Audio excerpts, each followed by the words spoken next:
Bismillahirrahmanirrahim. Alhamdulillahirabbil alamin.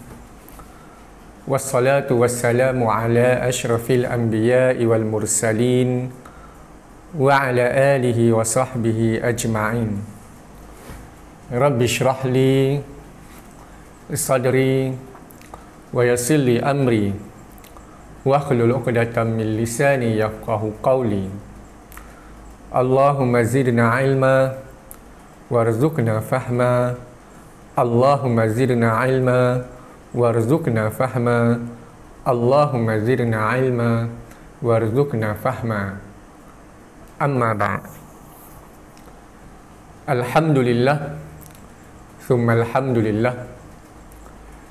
Bersyukur kita kepada Allah Subhanahu wa taala, pada malam ini kita dapat bertemu kembali dalam majlis ilmu yang dipancarkan melalui FB Surau Al-Qudus Persin 16 Putrajaya dan juga dipancarkan secara langsung daripada FB jaringan Surau Putrajaya. Jadi insya-Allah dengan kemudahan yang ada ini, kita manfaatkan teknologi ini untuk kebaikan bersama. Dalam waktu yang kita masih lagi belum sesuai untuk kita bertemu bertentang mata seperti biasa, kita masih duduk dalam rumah lagi, kita masih dalam keadaan yang pergerakan kita itu tidak terlalu bebas. Jadi apalah salahnya dalam masa lebih kurang, insya-Allah sementara kita menanti waktu isyak ini, waktu isyak di kawasan Kuala Lumpur, Putrajaya dan juga sekitarnya, Lembah Kelang ini, isyak jam 8.41, mungkin kita dalam lebih kurang 35 minit hingga 39 minit begitu, kita luangkan masa untuk sama-sama kita mendengar ayat-ayat Allah Subhanahu wa taala, mendengar hadis-hadis dari Rasulullah sallallahu alaihi wasallam, dan juga mendengar kata-kata nasihat, mungkin juga kata-kata motivasi untuk diri kita. Maklumlah, kalau kita tengok situasi sekarang, kita berada dalam situasi yang kadang-kadang ianya mengganggu kita punya emosi, mengganggu kita punya dalaman kita, mental kita. Ya, ada yang diberhentikan kerja, ada yang rezeki duit tak berapa nak cukup dan sebagainya. Itu semua mengganggu kita punya dalaman kita. Jadi bila dilihat kepada doa yang sentiasa dibaca ketika ini suasana pandemik ataupun COVID-19, yang selalu dibaca ketika zikir munajat dan juga dibaca ketika khutbah Jumaat, dan juga imam-imam juga membaca doa yang kita semua tahu, Allahumma inni a'udzubika ataupun Allahumma inna na'udzubika minal baras wal junub wal juzam wa min sayyi'il asqam.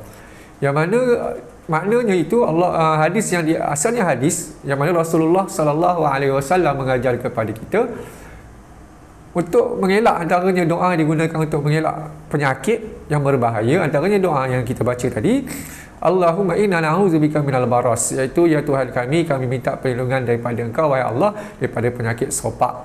Kemudian di situ juga ada sebut wal junun, penyakit gila, penyakit dalaman juga mental. Jadi tengok juga dalam situasi sekarang, dia juga membawa kepada gangguan mental. Kita tak nafikan bila pergerakan kita dia ada benda yang kita tak boleh nak buat, akhirnya kadang-kadang terasa mental kita itu tak berapa nak kuat. Jadi insya-Allah dengan usaha kita, ya, kita duduk kejap sementara menunggu 30 minit ataupun menunggu di antara dua waktu, antara maghrib dan isyak, mana tahu mungkin dengan mendengar ayat Allah, mendengar hadis Rasulullah, di dalamnya ada cerita juga untuk membangkitkan perasaan kita, memotivasikan diri kita. Maklumlah, manusia ada masa dia semangat dia tinggi, ada masa semangat dia rendah. Itu yang kita baca doa juga, selain pada doa yang kita sebut tadi itu, Allahumma inna na'udzubika minal baras wal junun wal juzam wa min sayyi'il asqam. Ada juga hadis ataupun doa yang lain yang Rasulullah ajar kepada kita tentang perasaan kita, minta kita lindung daripada kesedihan melampau, keluh kesah dan sebagainya. Ada disebutkan Allahumma inna na'udzubika minal hammi wal hazan. wa na'udzubika minal 'ajzi wal kasal, wa na'udzubika minal jubni wa bukhul, wa na'udzubika minal ghalabati daini wa qahri rijal. Itu antara doa yang kita baca. Jadi doa-doa tersebut kita baca supaya dapat kita minta kepada Allah Subhanahu wa taala betapa kita ni hamba Allah Subhanahu wa taala, kita minta pertolongan daripadanya selain daripada kita usaha yang kita lakukan daripada arahan-arahan yang diberikan oleh pihak berwajib, insya-Allah kita dapat hasil yang positif. Mungkin kalau boleh cepat mungkinlah kita dapat bersama kembali, bertemu dengan kawan-kawan, bertemu dengan jemaah, bertemu dengan keadaan kembali normal seperti biasa. Jadi pada kuliah yang lepas, pada Sabtu yang lepas, kita juga ada baca hadis, kita juga relatekan tentang apa selepas Ramadan, apa yang semangat-semangat bulan Ramadan itu perlu dilakukan. Jadi kita juga baca hadis Rasulullah sallallahu alaihi wasallam yang mana sekiranya kita ni, kata Rasulullah maksud hadis, sekiranya kita ni dalam keadaan suasana seperti sekarang, pandemik dan juga COVID-19, kita duduk dalam rumah, kita tahan diri kita sabar, insya-Allah kita akan beroleh pahala seperti orang yang mati syahid.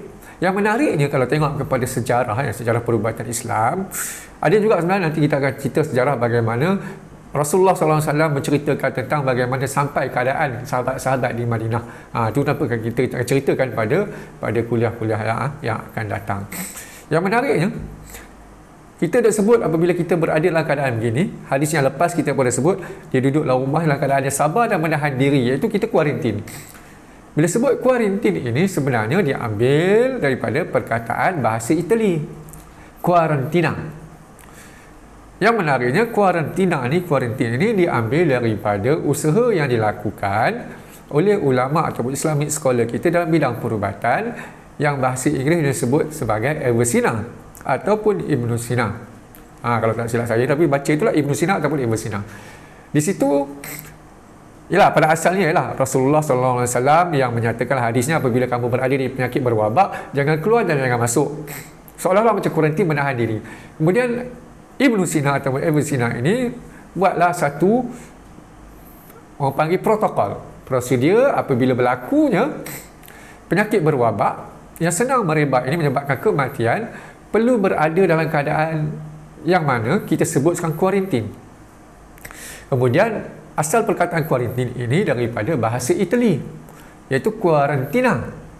Daripada mana asal perkataan kuarantin dan kuarantina ini? Jadi kita sebut tadi Ibn Sina ataupun Avicenna yang memulakan protokol perubatan ini, prosedur apabila penyakit berwabak itu ialah dengan kuarantin. Tapi waktu zaman Ibn Sina ataupun Avicenna ini tidaklah menggunakan perkataan kuarantin ataupun kuarantina, tapi digunakan perkataan arba'iniyat. Arba'in kalau belajar bahasa Arab, wahid itu satu, isnani itu dua, salasah itu tiga, arba'ah itu empat.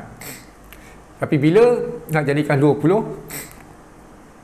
isnani jadi isyruna, jauh sikit lah perkataannya. Tapi bila 30, salasah ataupun salasatun ataupun tiga, yang kita dah sebut salasah. Hari Selasa tu hari ketiga, yaumul isnain hari kedua, ahad hari yang pertama, yaumul isnain hari kedua, yaumul sulasa hari yang ketiga, salas yang ketiga. Jadi bila 3 nak jadi 30 dalam bahasa Arab, dia akan tambah waw nun di belakang sa, jadi salasun ataupun salasin. Begitu juga perkataan 40, arba'ah ataupun arba', 4. Apabila nak tukarkan, jadikan perkataan itu 40, akan tambah waw nun di belakang ataupun ya nun selepas huruf ain, maka jadilah arba'in ataupun arba'un, jadi 40.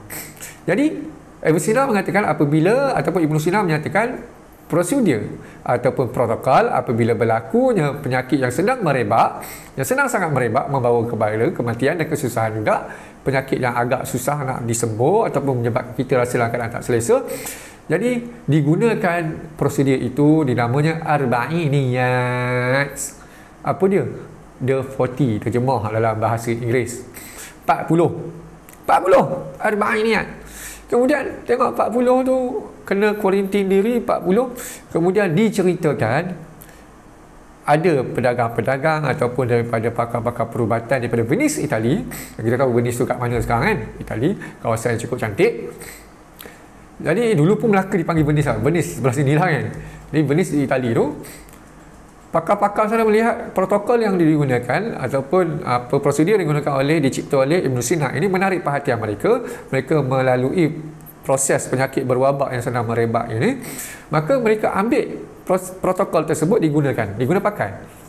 Asalnya arba'iniyat 40, kemudian ditukarkan ke bahasa Itali. Bila dapat maklumat tu, saya impress jugalah.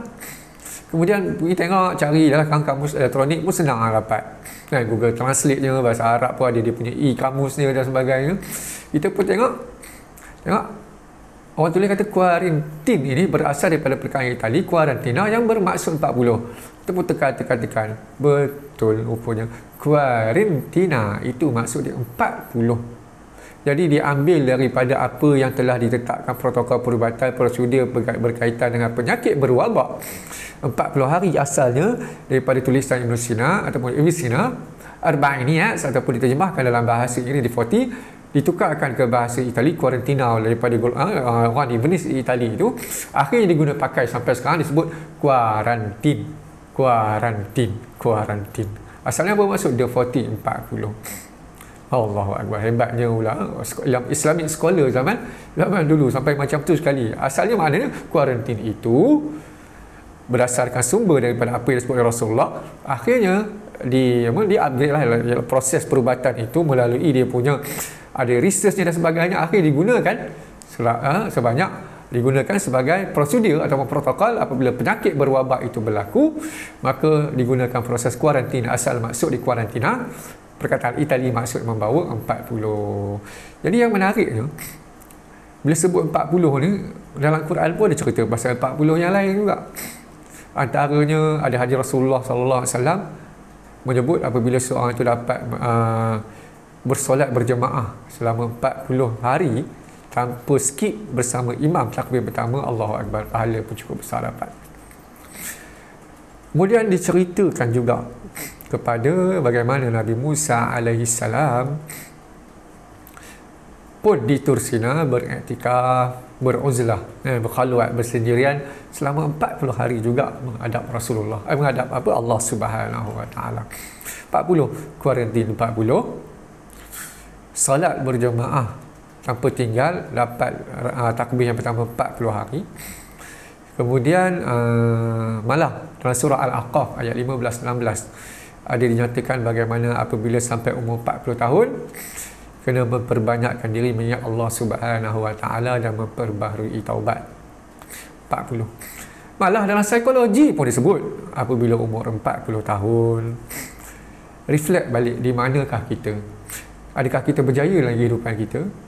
Adakah kita tidak berjaya? Malah umur 40 tahun pun pihak bank pun bila nak buat loan dia fikir banyak kali. Tak? Dah umur 40 tahun, malah rate dia boleh jadi tinggi sikit daripada sebelum 40 tahun. Jadi yang menariknya 40 tahun ini bukan 40, bilangan 40 tadi bukanlah kalau tengok daripada protokol prosedur yang digunakan oleh Ibn Sina untuk penyakit berwabak ialah kuarantin ataupun the 40 ataupun arba'iniyat. Rahsia 40 ini bukan setakat untuk menyembuhkan secara fizikal, tetapi 40 juga ikut daripada kita sebut tadi cerita Nabi Musa AS, ayat surah Al-Ahqaf ayat 15-16 ada disebut pasal 40. Kemudian sembahyang selama 40 hari tanpa tinggal takbir pertama bersama imam, malah 40 dan psikologi juga, semuanya juga menunjukkan kepada nak memperbetulkan dalam diri kita. Ramadan telah berlalu, nak membetulkan dalaman kita, hati kita, kekuatan jasmani, daripada jasmani kita punya, mental kita, keimanan kita. Kemudian kita masuk dalam bulan Zulkaidah. Bila sebut bulan Zulkaidah, biasanya orang tak perasan lah. Kadang-kadang tak perasan. Orang duk berlumba apa sebelum, biasanya orang cerita sebelum bulan Ramadan, 2 bulan sebelum Ramadan, Rejab. Kita dah baca doa lu, Allahumma barik lana fi Rejab wa Sya'ban.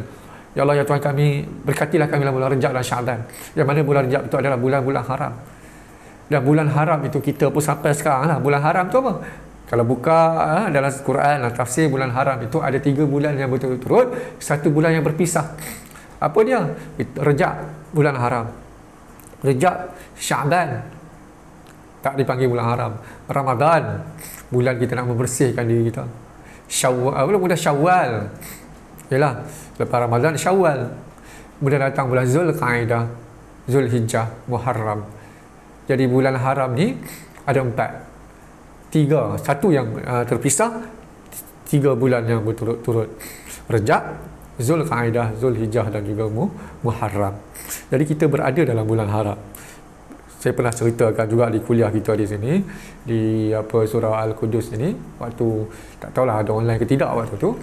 Jadi bila sebut bulan haram ini, ulama menyatakan sebenarnya bulan haram ini kalau tengok kepada sejarah yang berlaku pada Arab, masyarakat Arab jahiliah ketika itu, dia merupakan satu tradisi yang turun-menurun yang dimulakan daripada zaman Nabi Ibrahim dengan Nabi Ismail. Bila datang bulan haram, umat Arab ketika itu tak berperang, tak bergocok.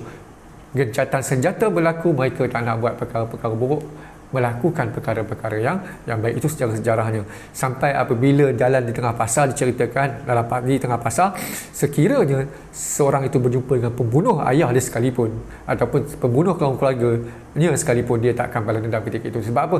Gencatan senjata. Ini maksud dia apa? Bulan-bulan haram ni nak menunjukkan kita kena buat amalan baik banyak. Dalam amalan baik banyak itu, insya-Allah kata ulama dalam ayat berkaitan dengan bulan-bulan haram ni, antaranya yas'alunaka 'anil syahril haram, kebaikan itu akan digandakan, malah keburukan dilakukan juga akan digandakan.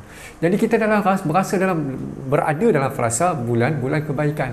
Dalam bulan Ramadan kita duk cari, kita duk buat amalan macam-macam, tadarusnya, puasa dan sebagainya, sedekah. Jadi kita pilihlah amalan-amalan yang kita telah buat masa bulan Ramadan dulu. Sekarang pilihlah. Jadi saya malam ni nak pilih melihat kepada ayat Al-Quran, tadabbur ayat Al-Quran, tadarus ayat Al-Quran. Antaranya kita nak pilih lagi, kita nak tengok antaranya ayat tersebutlah surah Al-Isra ayat 37. Tapi sebelum tu ada satu cerita. Rasulullah SAW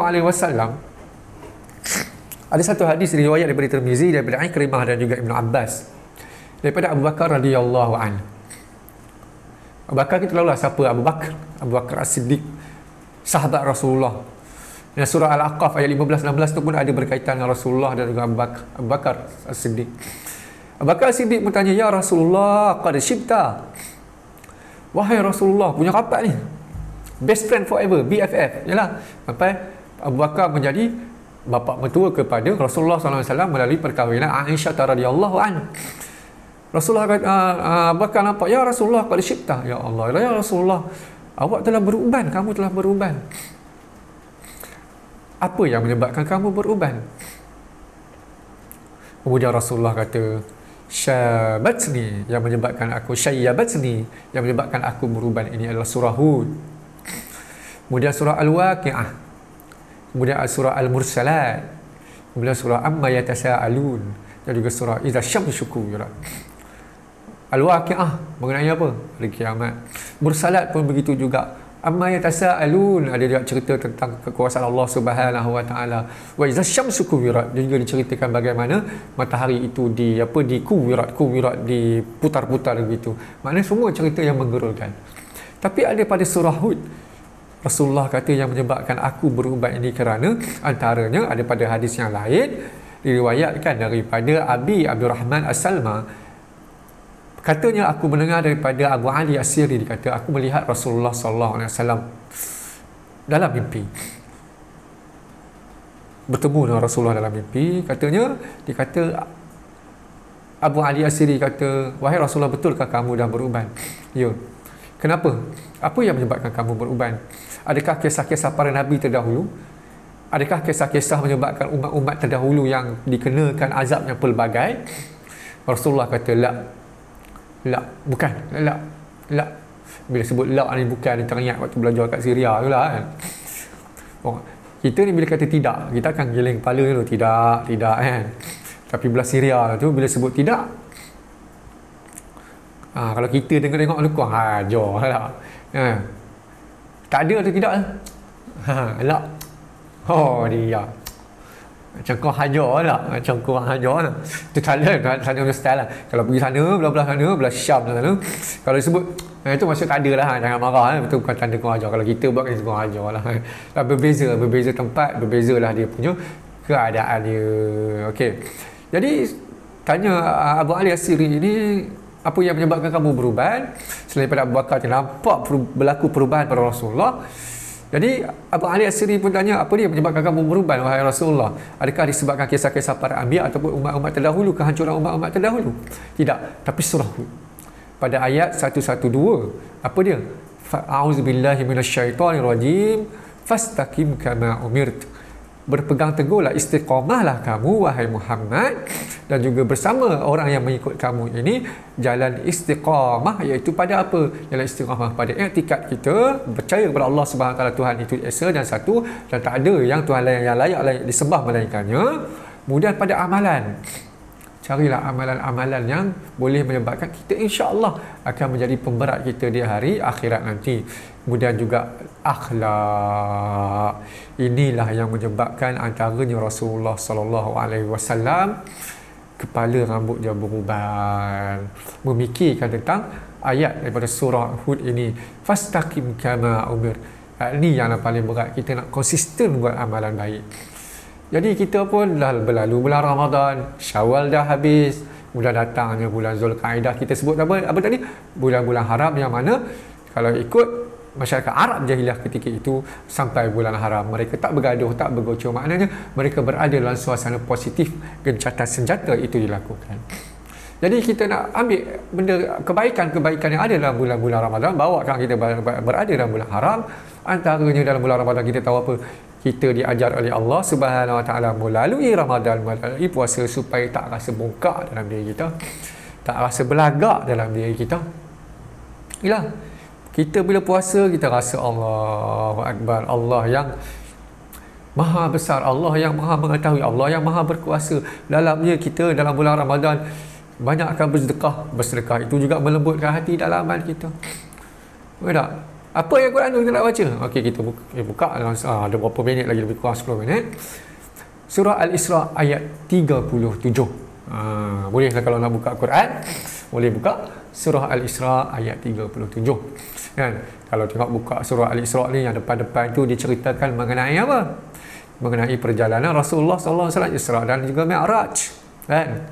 Surah Isra, muka surat ayat pertama, ayat kedua gitu, sampai ayat ketiga tak silap.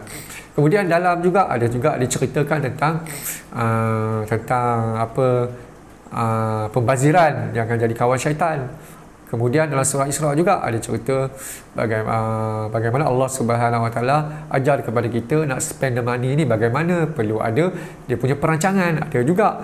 Kemudian dalam juga surah Al-Isra juga ada ceritakan juga bagaimana apa nak menghormati kedua ibu bapa. Macam-macam cerita. Ada cerita ni juga bagaimana Allah Subhanahu Wa Taala nak mengajar kita tentang jangan bongkak melalui cara kita berjalan. A'udzubillahi minasyaitonirrajim. Wala tamshi fil ardi marha innaka lan takhriqal arda wa lan tablughal jibala tula. Sadaqallahul azim.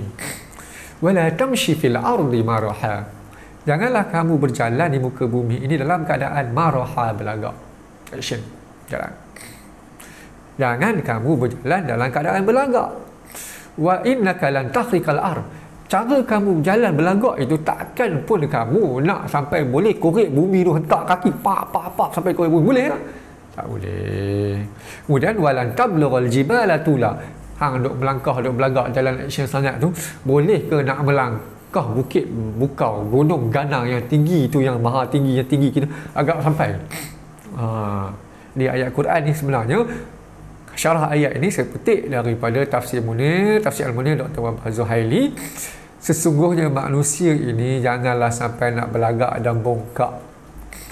Tak boleh. Tak boleh. Kan kita sebut tadi, Allah Subhanahu Wa Taala sebut awal-awal tadi, wala tamshi fil ardi maraha. Jangan duk action sangatlah, duk belagak berjalan, duk tunjuk apa. Bacalah kamu punya hentakan kaki tu, nak hentak tanah tu sampai berlubang. duk hentak dulu apa nak tunjuk belagak sangat, pang tu dia kan, orang jalan pun belagak macam tu, ketekak apa dia tu, hentak lah, kononnya nak tunjuk dia hebat. Kemudian nak melangkah lebih-lebih tu, boleh ke kau langkah? Allah kata, boleh ke kamu nak langkah bukit bukau yang tinggi tu? Boleh ke kamu nak melangkah? Contohnya sekarang duk hebat sangat, boleh ke langkah? Angkat kaki nak melangkah mana? Pergi seberang berjalan Titi Wangsa, nak pergi belah Pahang, daripada Selangor ke Pahang, belah Gombak ke Bentong, boleh ke langkah? Tak boleh. Kedrat kamu kecil, kedrat kamu tak larat, so kamu tak boleh buat. Akulah yang maha berkuasa, so tak payah belagak lah. Itu yang ayat ni kata, Allah Subhanahu Wa Taala menyuruh kita supaya humble. Kita dapat dah bulan Ramadan itu melalui sedekah, dapat membentuk diri dalaman kita humble. Jadi bila tengok ayat Quran ini, bila sebut berjalan ini, diceritakan Rasulullah sallallahu alaihi wasallam. Di sini sebut wala tamshi fil ardi maraha. Jangan duk berjalan dalam keadaan kamu belagak. Macam mana jalan belagak? Kita pun kalau tengok orang belagak jalan macam mana lah, kalau orang jalan ada berjawatan, mungkin jalan dia lain sikit kan. Cakap bodoh lain lah. Kalau cakap yalah kan, ada orang buat lawak, kemudian bila ada berjawatan sikit, duduk dengan orang-orang yang ada berpangkat sikit, dia punya minum pun pegang cawal pun cara lain, tak gelojoh. Makan pun dia action betul, makan betul orang tu, jalan pun ada cara. Jadi tapi bila tengok kepada Rasulullah sallallahu alaihi wasallam disebut ni, saya petik daripada Tafsir Munir, maksud dia Rasulullah sallallahu alaihi wasallam diceritakan apabila berjalan, jalan dalam keadaan tunduk, tak meninggi kepala. Maknanya dalam keadaan tawaduk, relax. Bukanlah menunjuk kata action. Tidak. Malah kalau tengok kepada hadis Rasulullah sallallahu alaihi wasallam yang lain, kalau Rasulullah kata Rasulullah nak belagak, nak hebat, nak action, Rasulullah selayaknya boleh, tapi tidak. Rasulullah sebagai Rasulullah ikutan kedua. Kita dia ikut Rasulullah dalam pelbagai aspek kehidupan, daripada makannya dan pendek kata semua kita nak ikut seperti Rasulullah sallallahu alaihi wasallam. Pernah sebutlah hadis antara dalam Sahih Ibnu Majah dan juga Sahih Muslim. Disebut dalam tu Rasulullah yang bermaksud lebih kurang, Rasulullah kata, aku ini pada hari kiamat ini aku adalah ketua bagi semua anak Adam. Semua anak Adam, aku ni ketua. Tapi walaupun di hari akhirat aku ni seorang ketua, aku la faqar, tak berbangga pun dengan aku punya kedudukan. Dia esok di hari akhirat juga, aku merupakan manusia yang pertama dibangkitkan di hari akhirat. First human akan dibangkitkan esok di hari akhirat, keluar daripada kubur. Ada nak belagak? Tidak, aku tak belagak. Humble, kekal humble. Kemudian kata Rasulullah lagi, aku juga esok orang yang boleh memberi syafaat. La fakhr, kata Rasulullah, aku juga tak belagak, tak ada nak rasa. Kita kadang-kadang baru dapat jawatan sikit dah rasa diuji dah hebat, diuji rasa you must follow I punya cakap. Siapa yang bos? I ke you. Itu sekali dia berubah dah. Kan? Jangan lupa kalau tengoklah surah Al-Waqi'ah kan. Al-Waqi'ah. Apa idza waqa'a auzubillahi minasyaitonir rajim. Idza waqa'atil waqi'ah laisa liwaqa'atiha kadhibah qafidatur rafi'ah. Qafidatur rafi'ah. Apa qafidatur rafi'ah? Kalau buka ayat tu baru kita tengok betapa hamba kita kena orang tu. Kekayaan pangkat tak membawa apa pun, tak ada nak belagak. Kita ni sama di sisi Allah Subhanahu Wa Taala. Iza waqa'atil waqi'ah, apabila berlakunya waqi'ah, berlakunya waqi'ah hari kiamat, salah satu daripada nama hari kiamat, laisa liwaqa'atiha kadhibah. Dia punya laisa liwaqa'atiha kadhibah tu, kiamat tu pasti akan berlaku, bukan benda yang bohong, bukan yang takkan berlaku, pasti akan berlaku kiamat ini. Pada hari kiamat itu ada qafidatur rafi'ah. Ada orang yang dulu qafidah tu maksud dia rendah, tu saya tunjuk bawah ni. Ada orang yang dunia ni maha hebat, kaya, duit banyak, pendek kata hebat sampai belagak pun dia kan. Kalau hebat humble, alhamdulillah rezeki membantu orang. Sedar dia hamba Allah, semua yang diberikan kepada kita itu adalah pinjaman. Qafidah. Di dunia dia hebat, tapi esok di hari akhirat boleh jadi qafidah, orang yang paling berada yang paling bawah sekali. Qafidatur rafi'ah. Rafi' maksud naik atas. Boleh jadi orang yang berada di dunia ni, dia mungkin manusia tak nampak hebat pun, mungkin tak berduit, mungkin dia bukan sesiapa, dia mungkin tak ada pangkat mungkin, Tapi esok di hari akhirat rafi'ah, berada di tempat yang teratas. So, jangan berasa kita hebat di dunia, esok kita hebat di sana juga. Jangan berasa kita esok kita lemah di dunia, kita tak apa, kita esok mana tahu kita esok rafi'ah di sana. Sebab tu jangan belagak. Tak ada. Kalau Rasulullah nak belagak tu boleh, tapi tidak. Malah Rasulullah kalau melihat kepada sejarah bangsa dia sendiri Quraisy, kalau buka lah surah Quraisy terjemahan saja, cerita sikit perjalanan bisnes. Tapi kalau lihat kepada mengkaji tentang sejarah bisnesnya bangsa Arab Quraisy ketika itu, mereka adalah worldwide traders. Worldwide traders. Saya ada tulis berkenaan worldwide traders ni, bangsa Quraisy berniaga ni ada keluar dalam Harian Metro tahun lepas September. Boleh carilah Google apa keistimewaan bangsa Quraisy berniaga ni ada. Tengok. Kalau nak bahasa hebat boleh, tapi Rasulullah tidak. La faqr. Sampai jalan Rasulullah SAW pun dalam keadaan Allah tawaduk. Kita pun kena jugalah ikut cara Rasulullah SAW. Bila sebut lagi pasal berkenaan hati duk belagak, hadis yang agak panjang lah Sahih Bukhari. Diceritakan tiga situasi, tiga jenis orang. Yang pertama, orang yang sentiasa pergi solat, sembahyang, tapi esok tak masuk ke dalam syurga. Sebab apa? Dia rasa terdetik dalam diri dia riak. Nak belagak ni. Aku pergi sembahyang ni sebenarnya, sampai Allah kata, kau berbohong, bukan sembahyangkan aku, tapi nak sembahyangkan dan nak tunjuk kepada orang, aku sentiasa datang solat. Begitu juga orang berperang, mati syahid, tak masuk ke dalam syurga Allah Subhanahu Wa Taala, sampai Allah kata kamu berbohong. Sebenarnya kamu berperang ni sampai mati supaya nama kamu disebut-sebut setelah kamu mati. Kata, oh dia ni syahid, disebut, tak layak masuk dalam syurga. Begitu juga kepada orang alim. Disebut alim kerana apa? Sebab orang yang sebut-sebut dia tu alim pun sama juga. Kamu bukan kerana Allah SWT menuntut ilmu, tapi nak orang lain sebut. Sebab apa? Terasa dalam hati kita ni masalah bongkak, boleh bawa macam-macam penyakit hati. Kemudian begitu juga orang yang hafizul Quran, baca Quran sedap lah apa semua, suara best lah, oh dia punya macam-macam lagu dia boleh, bacaan dia sedap, huruf dia tepat dan sebagainya. Bila berjumpa dengan Allah Subhanahu Wa Taala, kamu buat tu semua bukan kerana aku, tapi kerana pujian manusia, nak orang kata kamu ni sekian-sekian, pun tak layak masuk dalam syurga. Jadi Allah patutnya dalam bulan Ramadan itu mendidik hati kita, mendidik jiwa kita. Kita teruskan sampailah bulan Zulkaidah ni, bulan haram ni. Nah, kita ambil semangat bulan haram untuk jadi insan yang baik. Wala tamshi fil ardi maraha. Jangan kamu berjalan di muka bumi dalam keadaan belagak. Kemudian daripada Abu Hurairah radhiyallahu an. Kita ada berapa minit? Lebih kurang 6 minit lah, 8.37 kita berhenti lah. Nanti kita sambung lagi pada kuliah akan datang online insya-Allah. Kemudian kata Abu Hurairah radhiyallahu anhu, ma ra'aitu syai'an ahsana min Rasulillah sallallahu alaihi wasallam ka'anna asy-syamsa tajri fi wajhi. Tidaklah aku melihat sesuatu yang cantik, yang lebih baik daripada Rasulullah sallallahu alaihi wasallam pada keadaan Rasulullah ini. Ka'anna asy-syams tajri fi wajhi. Seolah-olah matahari itu sedang berjalan di mukanya. Oh, cantik nak kata berserinya muka Rasulullah sallallahu alaihi wasallam.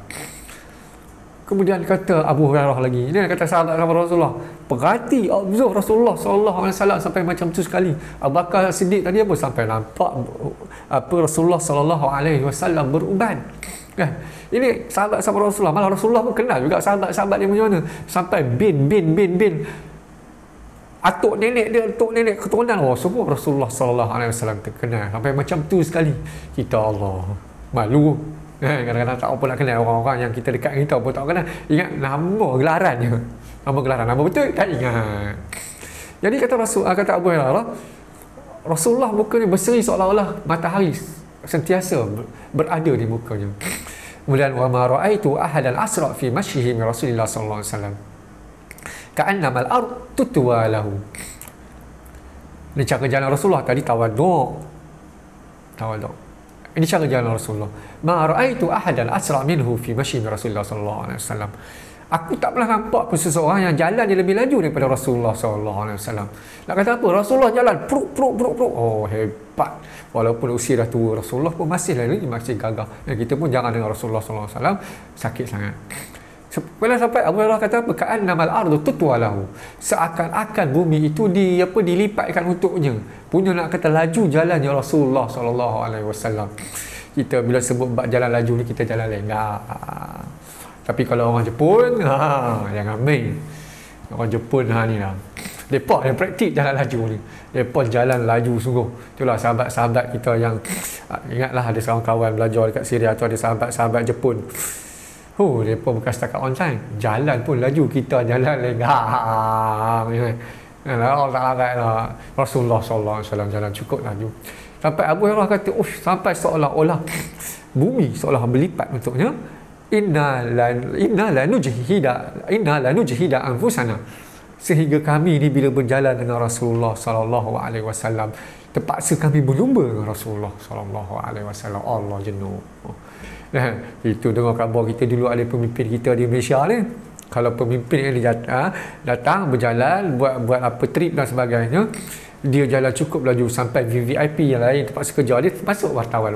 Sebab apa dia jalan laju sangat, nak cergas. Itu cara jalan Rasulullah, tidak bongkak dan juga laju. Jadi di sini nak menunjukkan apa aspek dia.